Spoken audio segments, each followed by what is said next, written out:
7 days before my wedding, I found out my own mother had canceled every single vendor. The flowers, the catering, the venue, all of it erased with a few phone calls made behind my back while I was grading third-grade papers and dreaming about sunflowers. But that wasn't the worst part. The worst part was what she told my fiancé when she called him afterward. She said I was damaged goods. She said I had a history of episodes and psychiatric treatment. She said he was making the biggest mistake of his life, and that he should walk away now before I ruined him too. On our wedding day, 200 guests arrived to an empty lot. My mother stood in that empty lot, dressed in a navy blue dress and pearl earrings, waiting to watch me break.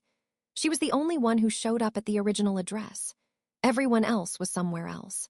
Everyone else was at a garden 12 minutes away, a place called Elmwood Estate, where wildflowers bloomed and fairy lights swayed between live oaks and the smell of barbecue drifted through the Georgia air. They were there because my maid of honor had seen this coming 6 months ago. She had been building a backup plan while my mother was building a trap. And what she planned, what my mother walked into when she finally figured out where her daughter actually was, changed everything. My name is Vera Westbrook. I'm 28 years old. And this is the story of how I stopped being my mother's hostage. Let me take you back 8 months. To the night Nathan got down on one knee in our kitchen, and the phone call from my mother that came 11 minutes later. Nathan proposes on a Tuesday evening. No fancy restaurant. No ring hidden in dessert. He just stands in our tiny kitchen in Ridge Hill, Georgia. The kitchen where we've eaten 1,000 meals, where we've argued about whose turn it is to do dishes, where I've watched him make grilled cheese at midnight after a long day in his workshop. And he holds up a ring he saved 7 months for. His hands are rough from sanding wood, calloused and warm, and he doesn't have a speech prepared. That's not who he is. He's not a man of many words. He's a man of steady hands and quiet mornings and showing up.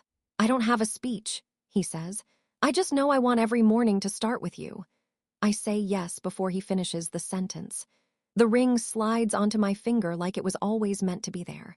It's a small diamond, modest by any standard, but it catches the light from the window above the sink and throws tiny rainbows across the ceiling.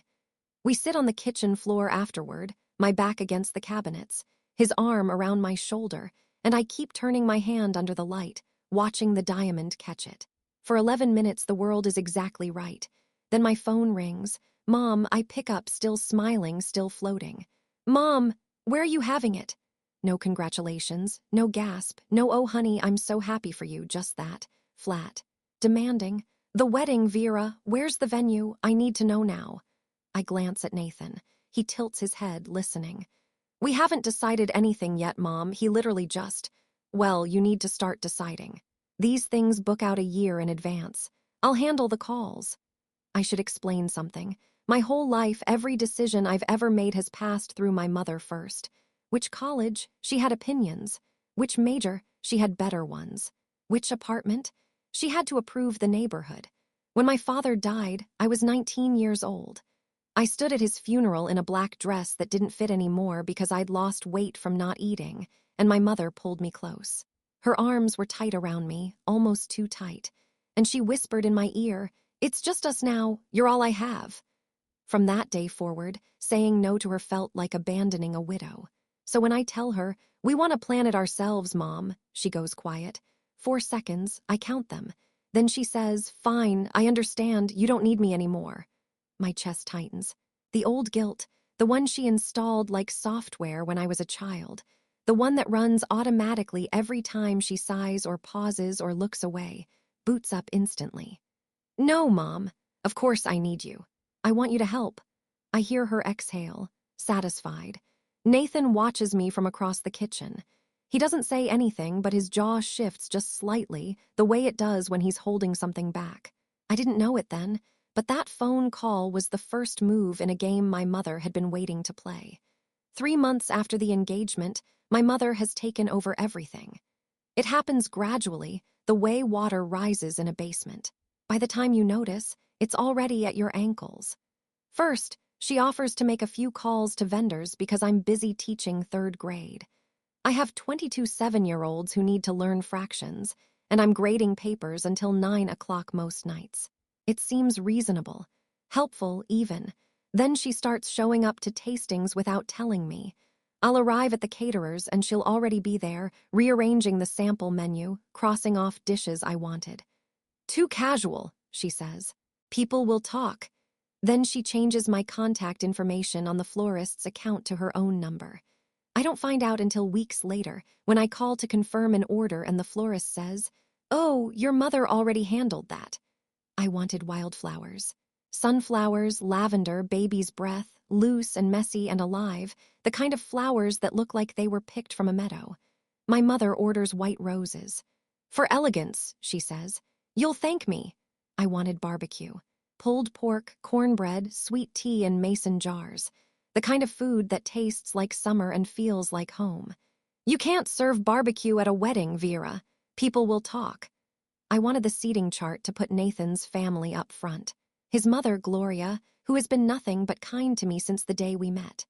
My mother rearranges it so her friends fill the first 4 rows. When I push back gently, the only way I know how, with soft words and careful pauses, she cries right there in our living room, dabbing her eyes with a tissue she already had in her hand. "I'm just trying to make this beautiful for you. Your father would have wanted it this way." And I fold. Every time. Nathan starts spending longer hours in his workshop. He doesn't complain, but I catch him standing at his workbench sometimes, not building anything, just staring at the wall. I know he's thinking. I know he's wondering how to help me without making things worse. But he doesn't push. That's not who he is either. One evening, Rachel, my maid of honor, my best friend since 8th grade, comes over for the first rehearsal dinner planning. She watches my mother rearrange the centerpiece samples I'd chosen, replacing them with her own. Rachel doesn't say anything to Diane, but later at the door she grabs my arm. Her grip is firm, almost urgent. "I need you to trust me on something," she says. "Don't ask questions yet." I laugh nervously. "What do you mean?" She just squeezes my hand and leaves. I didn't understand. Not then. 2 months before the wedding, my mother invites Nathan to lunch. Just the 2 of them. She says it's to talk about family things, to get to know him better. I think it's a good sign. I think she's finally coming around. But Nathan comes home that afternoon and sits down across from me at the kitchen table. He folds his hands. He's careful with his words. He always is. But I can see the tension in his shoulders, the way he's holding himself like he's bracing for something. "Your mother told me you had a breakdown in college," he says. My stomach drops. She used the phrase damaged goods. His voice is even, but I can hear the anger underneath it, banked like coals. She said, "My daughter needs someone who can handle her." "Can you really?" I open my mouth, but nothing comes out. Because yes, after my father died, I went through a dark stretch my sophomore year. I couldn't get out of bed for 3 weeks. I missed finals. My mother had to fly up and bring me home. I saw a counselor. I worked through it. It wasn't a secret. Nathan knew the broad strokes, but it wasn't ammunition either. Or it shouldn't have been. My mother turned it into ammunition. "What did you say?" I whisper. Nathan looks at me steadily. His eyes don't waver. "I said I don't see damage, I see someone who survived you." Something cracks open in my chest. Not pain, something warmer. Something I didn't know I needed to hear. "She left after that," he says. "Didn't finish her iced tea." 20 minutes later, my phone rings. "Mom, Nathan disrespected me at lunch. Vera, he's isolating you from your family." That's what men like him do. Carpenters, blue collar, no ambition. "He builds furniture with his hands, Mom. Your father was an accountant." "Dad is gone." Silence. Then, very quietly, "Don't you dare throw that at me." She hangs up. I sit in the kitchen holding my phone, caught between 2 versions of the truth. My mother's version, where she's protecting me, and the real one, where she's trying to make sure I never leave. I didn't know it yet, but this was only the first step in her plan. The rumors start small. 6 weeks before the wedding, I walk into Patty's hair salon on Main Street for my regular trim. Patty has done my hair since I was 14. She knows my mother. She knows my family. She sits me down, leans close to the mirror, and lowers her voice. "Honey, are you okay? Your mama stopped by yesterday. Said things aren't going well at home." I blink. "What did she say exactly?" Patty hesitates. "Just that you've been struggling, that Nathan might not be the right fit." I smile. The kind you paste on when your insides are liquefying. Everything's fine, Patty, really? But it's not fine. Because the next day I walk into Dale's Market for groceries, and Mrs. Brewer at the register gives me a look I've never gotten before. Pity, pure, unfiltered pity. Vera, sweetheart, if you ever need to talk. I don't ask what she heard. I already know. Ridge Hill has a population of 4,000. In a town this size, a rumor doesn't travel. It teleports. Within 48 hours, my mother has seeded every coffee counter and church parking lot with the same story. Vera is fragile. Nathan is a mistake. The wedding shouldn't happen. I start feeling it everywhere. The sideways glances at the post office. The overly gentle tone from parents at school pickup. People treating me like I'm made of wet paper, like I might shatter if they speak too loudly. That Thursday evening, my phone buzzes. A text from Rachel. Don't react to anything your mom does this week. I mean it. Trust me. I stare at the screen. What does Rachel know that I don't? I type back, you're scaring me. 3 dots appear. Disappear, appear again. Good. Scared means you're paying attention. She doesn't explain further. And for reasons I can't articulate, I don't push. Something is moving under the surface. I just can't see it yet. 5 weeks out, my mother calls Gloria Cole, Nathan's mother. But I don't find out about it from Gloria. I find out from Nathan, who finds out from his mother, who calls him at 9 o'clock on a Saturday morning. Her voice is tight and careful. Nathan, is there something about Vera I should know? Nathan puts the phone on speaker so I can hear. Gloria continues. Diane called me last night. She said Vera has a history of, she used the word episodes. She said Vera needed psychiatric treatment in college and that she worries about her stability. A pause. She said you should know what you're getting into. And that, Nathan, I'm just repeating what she said, she called Vera emotionally volatile. I watch Nathan's face. His expression doesn't change, but a muscle near his temple tightens. Mom, he says, Vera saw a counselor after her dad died. That's it. Diane is twisting it. Gloria pauses. I believe you, honey, but she was very convincing. She cried. Of course she cried. After Nathan hangs up, he turns to me. For the first time, I see something in his eyes that isn't patience. It's clarity. Your mother is not trying to protect you, Vera. She's trying to own you. I know he's right. I've known for years, maybe. But hearing it out loud, in our kitchen, on a Saturday morning with sunlight on the floor, it sounds different. It sounds true. Don't fight with your mom over this, I tell him. That's exactly what she wants. He nods, but his jaw is set. That night, lying in bed, I realize something. My mother isn't just trying to stop a wedding. She's trying to dismantle every relationship I have, one phone call at a time. And she's running out of people to call. Here's what nobody tells you about weddings. The money disappears before the first dance starts. Nathan and I have saved for 3 years, $18,000, pulled from teacher paychecks and early carpentry commissions, skipped vacations, a used car instead of a new one, every dollar earmarked, florist, $2,200, caterer, $4,800, venue deposit, $3,500, DJ, photographer, rentals, cake. The rest fills in fast. Most of those vendors have a 30-day cancellation policy. We're now inside that window. If the wedding doesn't happen, we lose almost everything. I sit at the kitchen table one evening with our budget spreadsheet open on my laptop. Nathan's across from me, sanding a chair leg by hand because the noise of the power sander bothers our neighbor's dog. If we had to walk away right now, I say, how much do we lose? He doesn't look up. Most of it. We can't afford to lose most of it. I know. $18,000, 3 years of packing lunch instead of buying it. 3 years of Nathan working weekends. That money was supposed to be our start, a down payment fund, a safety net, a future. And right now it's sitting in contracts controlled by a woman who thinks my happiness is a threat to hers. I close the laptop, press my palms against my eyes. If I don't do something, I say, more to myself than to Nathan, I lose the money. I lose face in front of 200 people. I lose your mother's trust. I lower my hands. And I lose myself. Nathan puts down the sandpaper. You won't lose me. I know. Then we figure it out. I nod.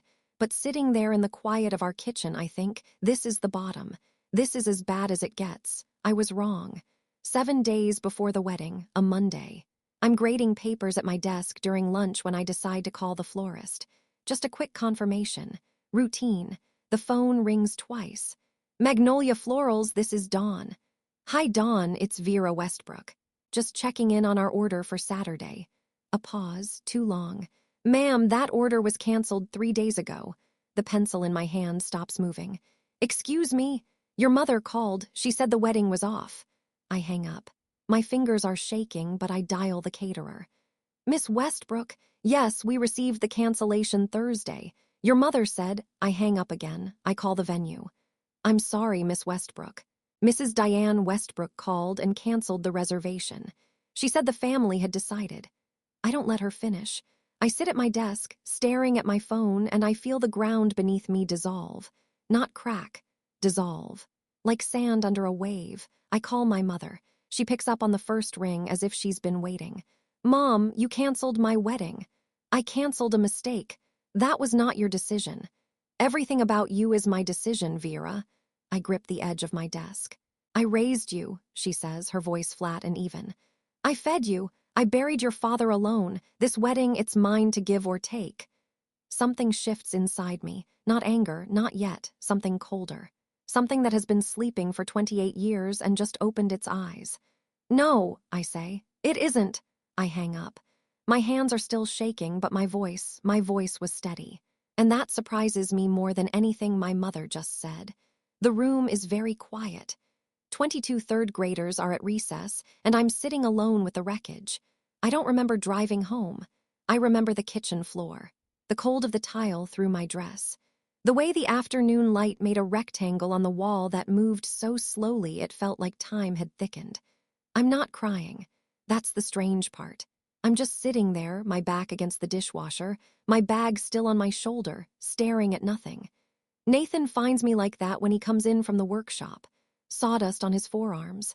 He looks at me and doesn't ask what happened yet. He just sits down next to me on the floor, close enough that our shoulders touch. 10 minutes pass, maybe 15, the refrigerator hums. She canceled everything, I say finally. Every vendor, all of them. He doesn't flinch. When? 3 days ago, behind my back. His hand finds mine. His palm is rough and warm. She told me this morning it was hers to give or take, I say. The wedding, our wedding. She said it belongs to her. Nathan is quiet for a moment. Then, we'll figure this out. 7 days, Nathan, no florist, no caterer, no venue, no money for replacements. I know. My mother wants me to fail. The sentence sits in the room like a living thing. The first time I've ever said it out loud. Nathan pulls out his phone. I'm calling Rachel. He dials. Rachel picks up. Nathan gives her the short version. Vendors canceled. Diane responsible. 7 days. Rachel listens. I can hear the silence on her end, not the silence of shock. The silence of calculation. Don't call any vendor, Rachel says. Don't call your mother. I need 48 hours. That same night, after I've fallen into something that isn't quite sleep on the couch, Nathan's phone rings. He's in the kitchen. I hear him answer, hear his voice drop low. I don't move. Later, much later, he tells me what happened. My mother called him at 10:47 p.m. She had a breakdown in college. Did she tell you the full story? Nathan says nothing. She couldn't get out of bed for 3 weeks. She missed finals. I had to fly up and bring her home. Still nothing. She can't handle stress, Nathan. She'll fall apart. You'll be the one picking up the pieces. He lets her talk. Walk away now, she says. Save yourself. You seem like a decent man. Don't let her ruin your life. Nathan reaches across the counter and taps a button on his phone. Record. Georgia is a one-party consent state. He knows this because his buddy Marcus told him once, after a contractor tried to cheat him on a job. Is that everything, Diane? He says calmly. I'm trying to help you. Noted. He hangs up. He saves the file. He doesn't tell me that night. He can see I'm barely holding together and one more blow might crack the foundation. The next morning, he drives to Rachel's apartment before work. He hands her his phone, the recording queued up. Rachel listens. Her face doesn't change. When it ends, she looks at Nathan and says, "This is exactly what I needed." Nathan asks, "What are you planning, Rachel?" She taps the phone against her palm. "Insurance, the kind your mother-in-law can't cancel." She doesn't elaborate. And Nathan, because he's Nathan, trusts her the same way I do. Completely. Rachel told me to wait 48 hours. Those were the longest 48 hours of my life. But I didn't know yet that she had been preparing for this moment for 6 months. 5 days before the wedding. Rachel shows up at our door carrying a manila folder thick enough to prop open a window. She sits at our kitchen table, the same table where Nathan proposed, where I learned about the cancellations, where every turning point of this year has happened, and opens the folder. "I need to tell you something," she says, "and I need you to let me finish before you react." I nod. "The day your mom volunteered to handle the wedding, 6 months ago, I started making backup plans." I stare at her. 6 months? "Do you remember your college graduation?" I do. My mother arrived 40 minutes late, started an argument with my roommate's parents over parking, and spent the reception telling everyone that my education degree was a waste and I should have gone into business. I cried in the bathroom. Rachel held my hair back. "I made a promise to myself that day," Rachel says. "She would never ruin another milestone for you." She pulls out a printed contract. Elmwood Estate. A private garden property 12 minutes from downtown Ridge Hill, owned by a woman named June Whitfield, a friend of Rachel's from event planning. The contract is signed. Rachel's name, dated 6 months ago. A $2,000 deposit, Rachel's own money. "You spent your own money," my voice cracks. "You'd do the same for me." I look at the date on the contract. 6 months. She started this the same week my mother took over the vendor calls. Rachel saw it coming before I did, before anyone did. Nathan leans against the counter, arms crossed. He's staring at Rachel like she just walked through a wall. "I didn't do this because I hate your mother," Rachel says. "I did this because I love you." I don't have words. I just have tears. And for the first time in months, they're not the sad kind. Rachel flips through the folder like a general briefing a war room. "Florist. Sandy's blooms out of Carterville. Wildflowers, sunflowers, lavender." She looks at me. "Exactly what you originally wanted." I press my hand over my mouth. "Caterer, Big Jim's Smokehouse.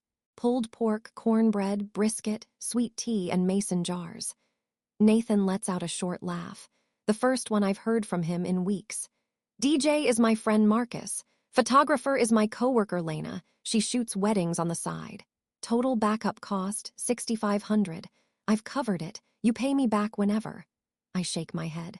"Rachel, that's not," she moves on. "Guest list. I pulled the original list you shared with me when you first got engaged, before your mother took over communications. 200 names, phone numbers, emails. I have a separate contact database for every single one." She explains the plan. The morning of the wedding, she'll send a mass text and make personal calls to the 15 most important guests. Nathan's family, my Uncle Tom, closest friends. The message, venue has been upgraded. New address. Arrive by 3:00 p.m. She'll frame it as a surprise. "And my mother?" I ask. Rachel meets my eyes. She gets the original address. Only the original address. The room goes quiet. "I also called someone else," Rachel says, her voice careful now. "Maggie Coulter, WRDG-TV, the news, local interest piece. Best friend saves wedding, a community love story. Maggie doesn't know the details about your mom. She just knows it's a feel-good segment." I hesitate. A camera crew feels like a step I can't take back. Rachel reads my face. "You don't have to decide now. But Vera, your mother put this on Facebook. She made it public first. This is just the truth catching up." Part of me feels guilty. The other part, the part my mother had been silencing for 28 years, feels something I haven't felt in a long time. Relief. I don't sleep that night. I lie in bed, Nathan breathing slow and steady beside me, and I run the film of my life backward. Every birthday my mother made about herself. The year she announced her hip surgery at my sweet 16. Every achievement she diminished. Teaching is nice, but it's not a career. Every boyfriend she drove away before Nathan, calling each one not good enough until I believed I was the problem. And my father. The last thing he ever said to me, 3 days before the heart attack, standing at the kitchen sink in the house I grew up in. "Don't let anyone shrink you, Vera. Not even me. I didn't understand then. I think I do now." At 6:00 a.m. I call Rachel. "Let's do it." You're sure? I'm sure. Good, I'll activate everything today. I hang up and make one more call. Uncle Tom, my father's younger brother, retired Army, manages a warehouse in the next town over. He's been in my life since birth but keeps his distance from my mother's orbit. Smart man. Uncle Tom, I need to ask you something. Shoot. Will you walk me down the aisle? The line goes quiet. I hear him clear his throat. When he speaks, his voice is rough. Your daddy would be so proud, Vera. I press the phone to my chest after we hang up. I sit on the edge of the bed and breathe. Here is what I do not do. I do not call my mother. I do not explain. I do not beg. I do not negotiate.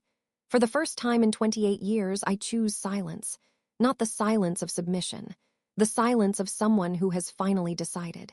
4 days before the wedding, a Thursday. I'm standing in the hallway outside my classroom at Ridge Hill Elementary, refilling my water bottle at the fountain when I hear her voice. Not on the phone this time. In person. In my building. I'm here to check on my daughter. I look up. My mother is standing at the end of the hallway, speaking to the front desk volunteer loud enough for every open classroom door to hear. She's been unstable. I'm worried she'll have another episode. Mrs. Patterson, the 5th grade teacher, steps into her doorway. Mr. Gaines, the custodian, freezes mid-sweep. 2 parents waiting for a pickup conference turn to stare. My face goes white. I can feel it drain, blood leaving like someone pulled a plug. I walk toward her, steady steps. My sneakers squeak on the linoleum. Mom, this is my workplace. Please leave. She pivots to face me and her expression shifts. Hurt. Wounded, trembling chin. I'm just worried about you, sweetheart. Please leave. Now. The front desk volunteer stands up. Ma'am, I'll need to ask you to step outside. My mother looks around the hallway at the staring faces, the half-open doors. She squares her shoulders. You'll see, she says, walking toward the exit. Everyone will see. The door closes behind her. The hallway slowly unstiffens. Mr. Gaines resumes sweeping. Mrs. Patterson gives me a small, helpless shrug. Then a hand touches my elbow. Mrs. Daniels, 62 years old, taught at this school for 30 years, reading glasses on a beaded chain. She leans close. Honey, my mother was the same. Don't let her win. 5 words from a near stranger. And they hold me up for the rest of the day. 2 days before the wedding. The rehearsal dinner at Gloria Cole's house, a cozy ranch-style home with a wraparound porch and string lights Nathan hung last summer. About 30 people. Nathan's family, a few close friends. Rachel, Uncle Tom, fried chicken, potato salad, Gloria's famous sweet potato pie. The mood is warm, nervous, hopeful.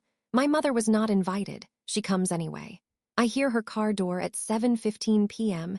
She walks up the porch steps carrying a bottle of wine and a smile that doesn't reach her eyes. Gloria opens the door, startled. Deanne, we weren't expecting. I'm the mother of the bride. She steps inside. The living room goes quiet. Nathan's cousin Danny sets down his fork. Uncle Tom straightens in his chair by the window. My mother pours herself a glass of wine, her own bottle, and raises it. I'd like to make a toast. Nobody stops her. That's how she operates. She counts on politeness. I just hope Nathan knows what he's signing up for. A murmur. This marriage lasts longer than her attention span. The room is a held breath. Gloria stands. Her voice is iron wrapped in velvet. Diane, that's enough. My mother takes a sip, sets the glass down, looks around the room at 30 faces staring back at her.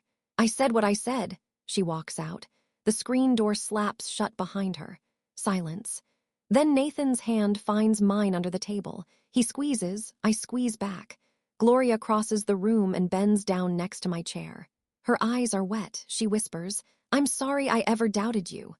And then, quieter, you are welcome in this family, Vera, always. One day before the wedding, Friday evening. I'm folding napkins at Rachel's apartment. She insisted I stay the night so Diane can't reach me. My phone buzzes. A screenshot from my coworker Jenny. A Facebook post. My mother's account. Please pray for my daughter. She's rushing into a marriage against medical advice. I've done everything I can. A mother's heart is broken. Against medical advice. I read it 3 times. Each time the words rearrange themselves into something uglier. There is no medical advice. There is no doctor who said, don't get married. My mother invented a medical crisis and posted it to 800 people in a town where everyone knows everyone's middle name.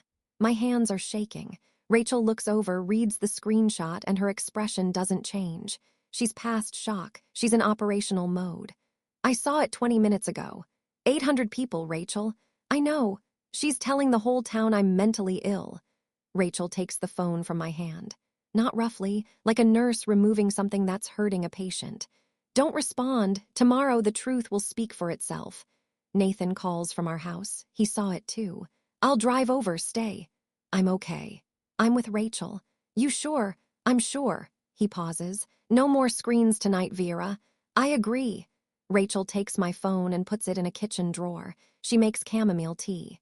We sit on her couch, not talking much, just breathing in the same room.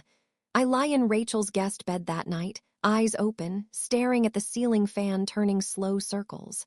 Tomorrow will be different. I'm not scared anymore. Something has shifted, quietly, like a key turning in a lock. For the first time, I can see clearly, more clearly than I've ever seen in my life. Saturday morning, wedding day, 6:00 m. I wake up in Rachel's guest room to the sound of her already on the phone. Yes, ma'am, venue upgrade. Surprise for the bride and groom. New address is Elmwood Estate, 412 Whitfield Lane. Arrive by 3:00 p.m. Don't go to the original address. She's pacing her living room in sweatpants and a headset, a printed spreadsheet in her hand with 200 names, each one highlighted in yellow, green, or red. Yellow. Mass text sent. Green. Confirmed. Red. Needs a personal call. By 8:00 m. she's made 15 calls. Gloria Cole confirmed. Uncle Tom confirmed. Nathan's cousin Danny, his Aunt Margaret, the Hendersons from next door, my coworker Jenny, Mrs. Daniels. Confirmed, confirmed, confirmed. By 10:00 m, 197 out of 200 guests have confirmed the new location. 3 can't attend. 1 has a sick child. 2 are traveling. None are related to my mother's sabotage. 1 person is not on the contact list at all. Diane Westbrook receives no text, no call, no new address. As far as she knows, the wedding is at the original venue. The one she canceled. The empty lot. At noon, I put on my dress in Rachel's bedroom. It's simple, ivory, tea-length, lace sleeves. I bought it at a consignment shop in Atlanta for $60. My mother called it second-hand embarrassment. I call it mine. Uncle Tom arrives at 1:30 p.m. He's wearing a gray suit, polished shoes, eyes already red. He sees me and stops in the doorway. Lord Vera, you look like your daddy on his wedding day. Stubborn and beautiful.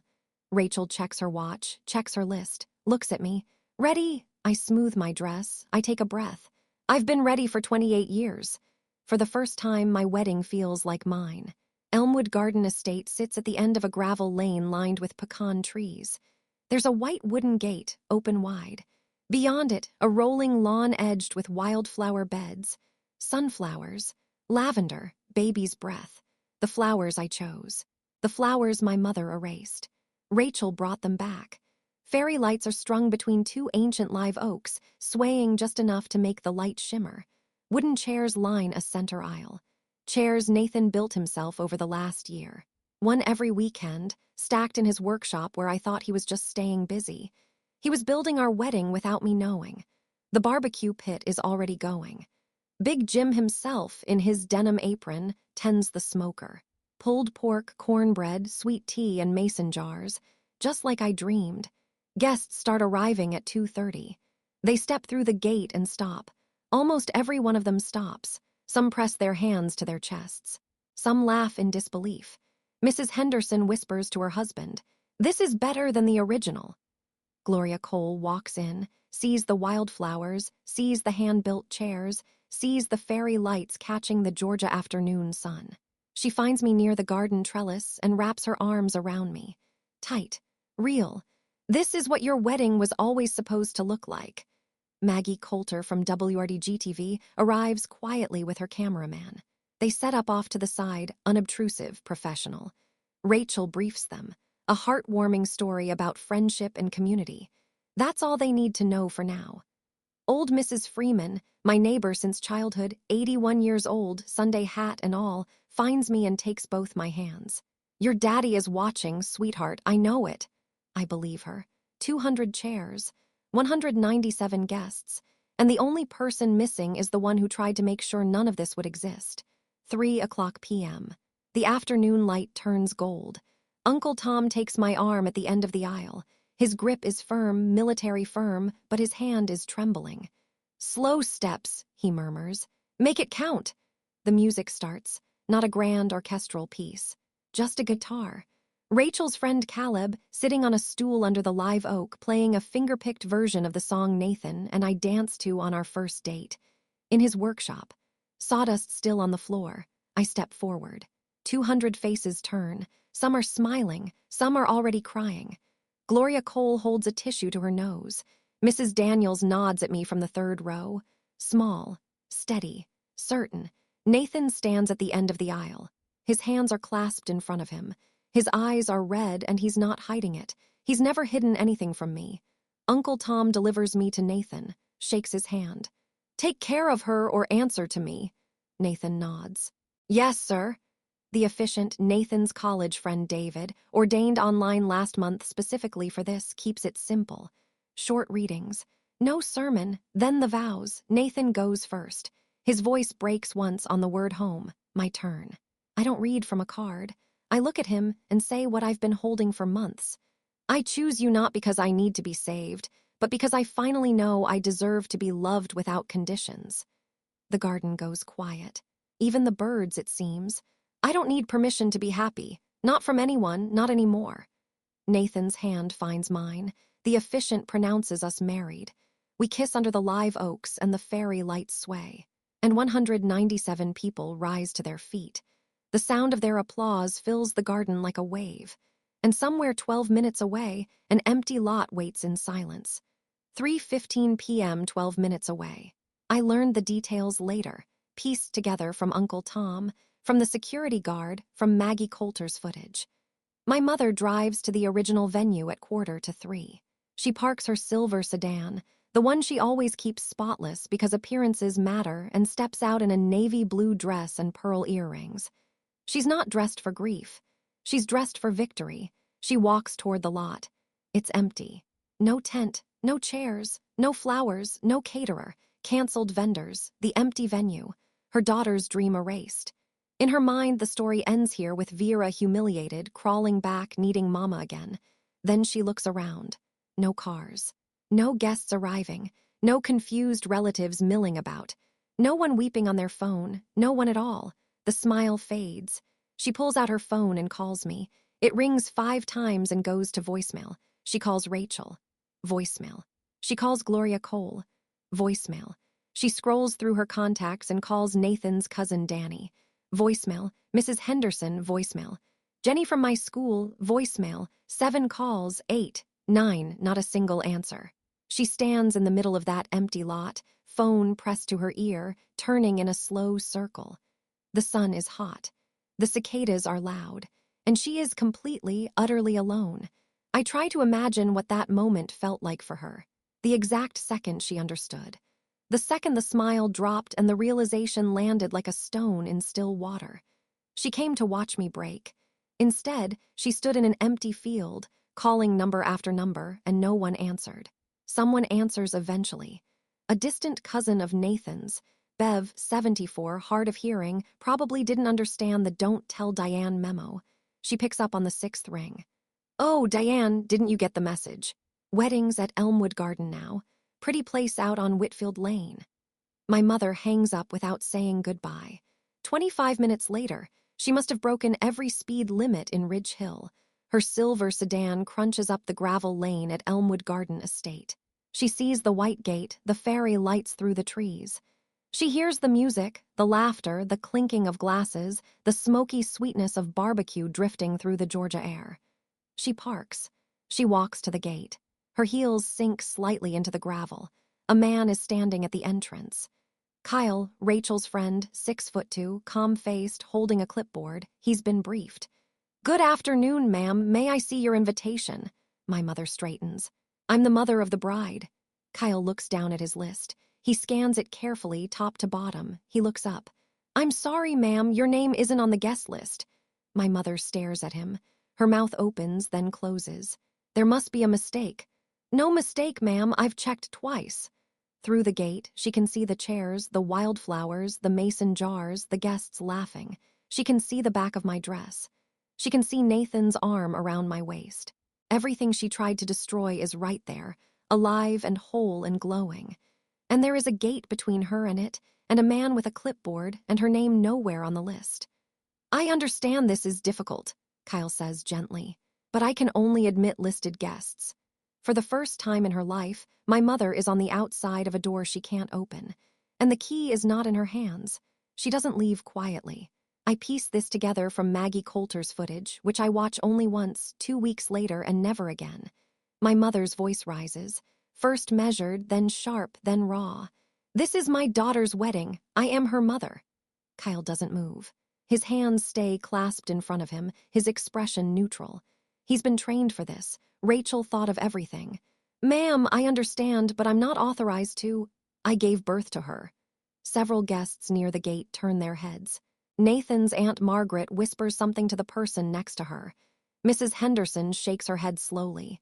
My mother sees the faces looking at her, not with sympathy, not with confusion, with recognition. They know what she did. Rachel's venue change message was clear. Due to unforeseen vendor cancellations by a family member, the wedding location has been moved. Everyone knows who that family member is. Then my mother sees the camera. Maggie Coulter and her cameraman have moved toward the gate. Not aggressively, just doing their job. The red light is on. My mother freezes. The tears, the ones she can summon on command, stop. She looks at the lens the way a deer looks at headlights for one long moment. And then she stands there, the mask cracking. Not the grieving mother, not the protective parent. Just a woman in a navy dress who bet everything on control and lost. She turns around, walks to her car, opens the door, gets in, drives away. She doesn't look back. Inside the garden, I'm dancing. Nathan leads me through a clumsy two-step on the grass, while Caleb plays guitar and the fairy lights turn on as the sun dips. I don't know my mother came. I don't know she left. Rachel stands near the dessert table, watching the gate. She sees the silver sedan disappear down the gravel road. She picks up her glass of sweet tea, takes a sip, and walks back to the dance floor. No triumph, no gloating, just peace. She came, Rachel tells me days later. She left. You didn't miss anything. The rest of the evening is the kind of ordinary I've been starving for. Paper plates loaded with pulled pork. Sweet tea refilled 3 times. Nathan's 7-year-old nephew Brady chasing fireflies across the lawn while his grandmother yells at him to watch the flower beds. We cut the cake. 2 tiers, buttercream frosting, a small cluster of wildflowers on top. I made the topper myself, 2 tiny wooden figures Nathan carved last month. He thought I didn't notice the wood shavings on his workbench. I noticed. Gloria stands up to speak. She's not a woman who enjoys public attention, so when she clears her throat and the garden goes quiet, it means something. I'm not a speech person, she says, but I want to say this. Welcome to the family, Vera, for real this time. A few people laugh. A few people cry. I do both. Uncle Tom goes next. He holds his glass steady, but his voice wavers. My brother always said Vera would find her way. He pauses, swallows. He was right. The applause is gentle, not a roar, just a warm, even sound like rain on a porch roof. I sit at the long wooden table, one Nathan built for a client last year, but decided to keep, and I look around. 200 people eating barbecue in a garden full of wildflowers under fairy lights in a small Georgia town. Nobody is performing. Nobody is managing appearances. Nobody is watching to see if I'll crack. For the first time in my life, a celebration isn't being held hostage. Rachel catches my eye from across the table. She raises her mason jar. I raise mine. We don't say anything. We don't need to. That was the first celebration of my life that wasn't stolen from me. Later that night, after the last guest has gone and the fairy lights are still blinking softly in the empty garden, Nathan and I sit on the porch steps at our house. My shoes are off. His tie is loose. The night air smells like jasmine and leftover smoke. "There's something I need to show you," he says. He pulls out his phone and opens an audio file, dated 6 days ago, 10:47 p.m. "I didn't play this for you before because you were already breaking." He presses play. My mother's voice fills the dark porch. "She had a breakdown in college. Did she tell you the full story?" I listen. "She can't handle stress. She'll fall apart." I keep listening. "Walk away now, save yourself." The recording ends. The cicadas take over. I sit with it. My mother's voice. The one that sang me to sleep. The one that read me stories. The one that told me I was too fragile, too broken, too damaged for anyone to love. Hanging in the warm night air. "I'm not damaged," I say. "I never was." Nathan doesn't argue. He just waits. "I want to send this to Maggie Coulter." He looks at me. "Are you sure?" My mother put it on Facebook first. She told 800 people I was mentally ill. She told the whole town my marriage was a mistake. I fold my hands. "I'm not putting her on blast. I'm just letting people hear her real voice." "Okay." And the vendor cancellations. The emails, the voicemails where she pretended to be me. Rachel has all of those. Nathan nods. "This isn't revenge," I say, more to myself than to him. "This is just the truth without her editing it." He puts his arm around me. The porch light flickers. Somewhere down the road, a dog barks twice and stops. "I'm not doing this to hurt her. I am doing this so she can never rewrite the story." The next morning, Sunday, I sit at the kitchen table with a blank sheet of paper and a pen.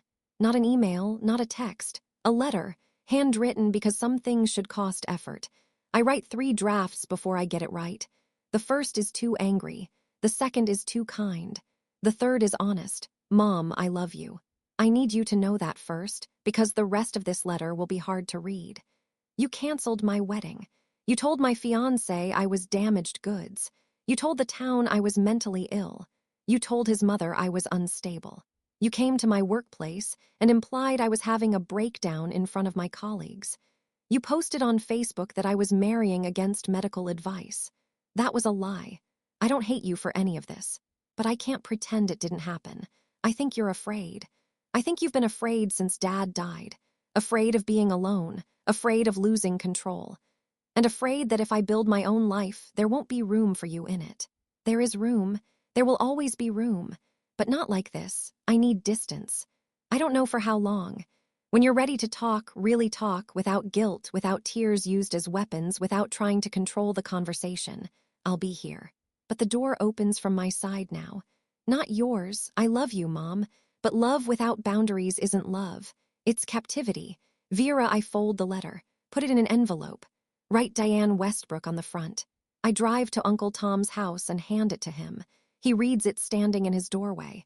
When he finishes, he folds it carefully and looks at me. Your father would have written the same thing. He delivers it that afternoon. I don't ask how she reacted. I'm not ready to know. 1 week after the wedding, Maggie Coulter's segment airs on WRDG-TV. The piece runs 4.5 minutes during the 6 o'clock news. Maid of honor saves best friend's wedding after family sabotage, a Ridge Hill love story. Maggie keeps it tasteful. She doesn't name my mother directly.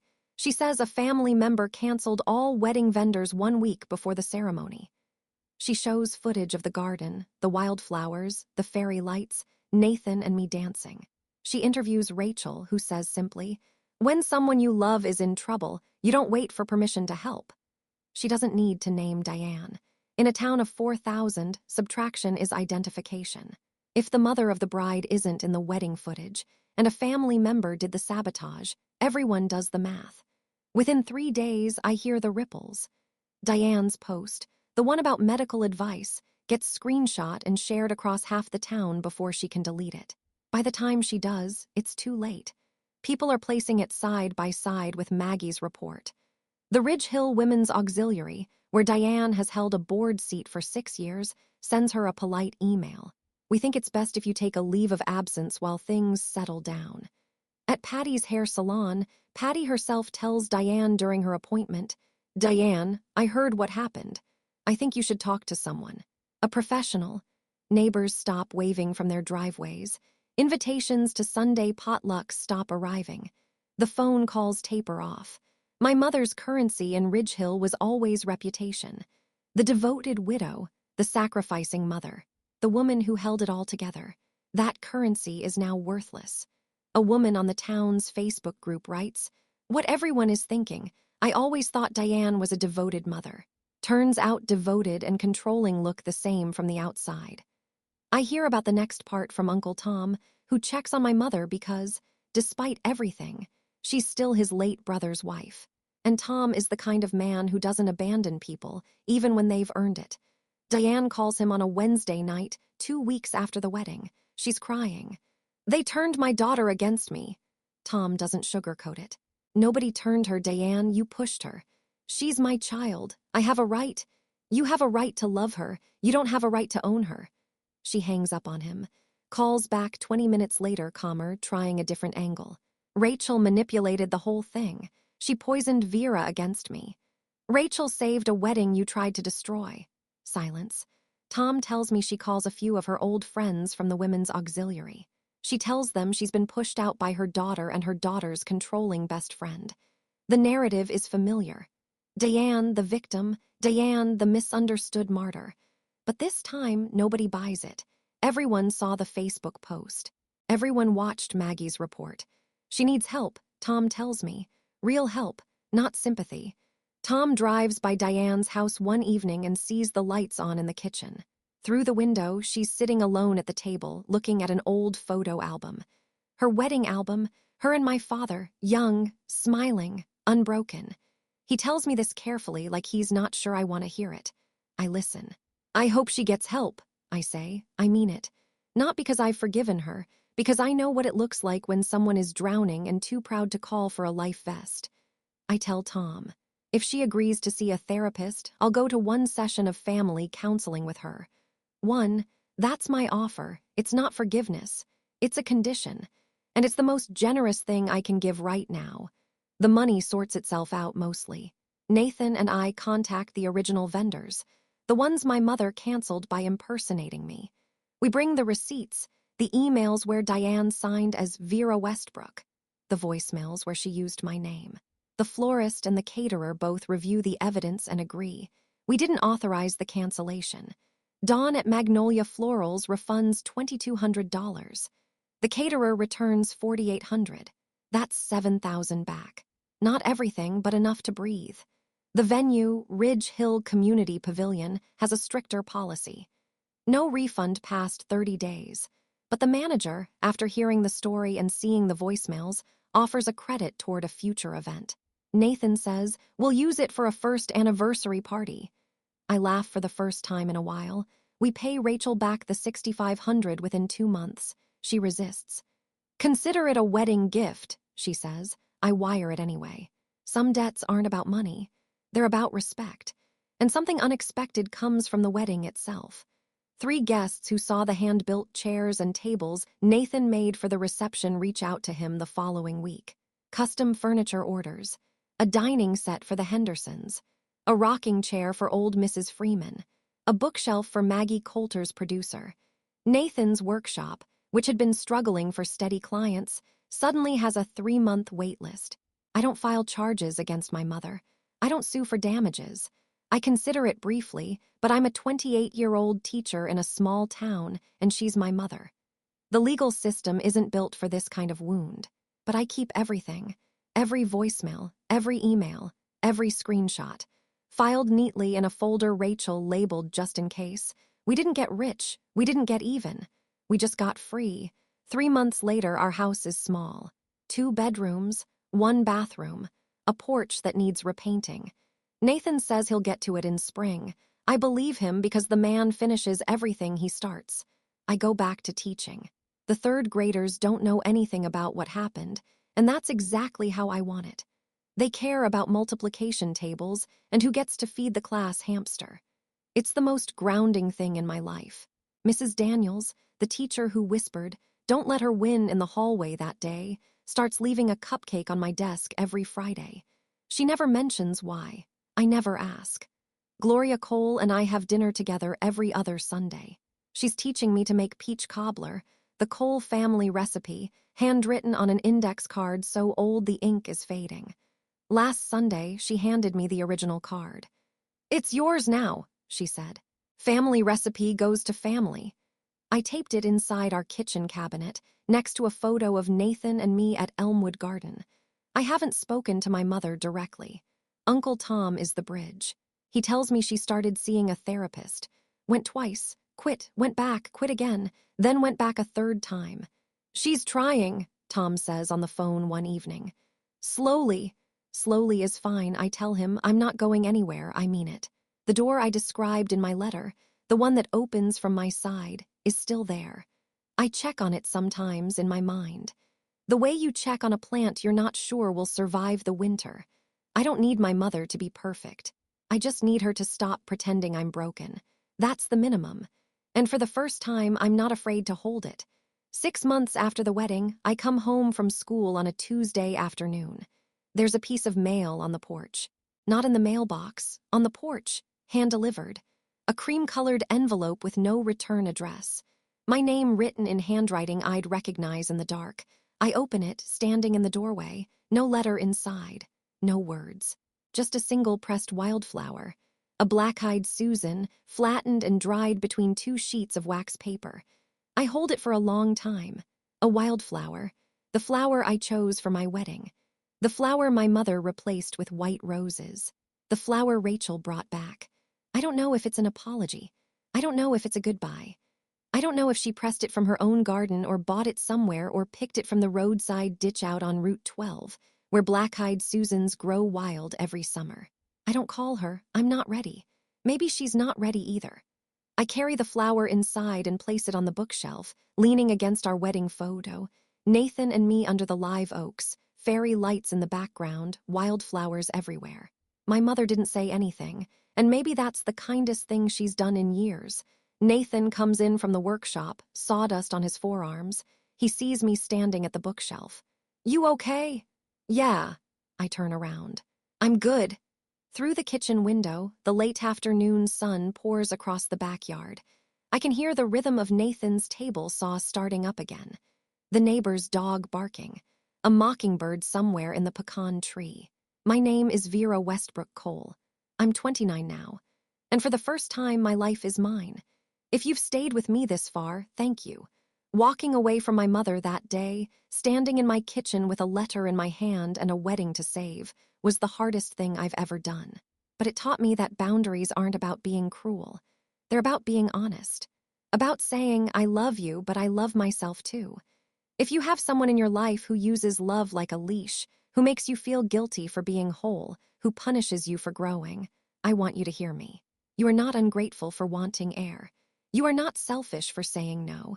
You are not a bad daughter or a bad son for building a life that doesn't orbit someone else's anxiety.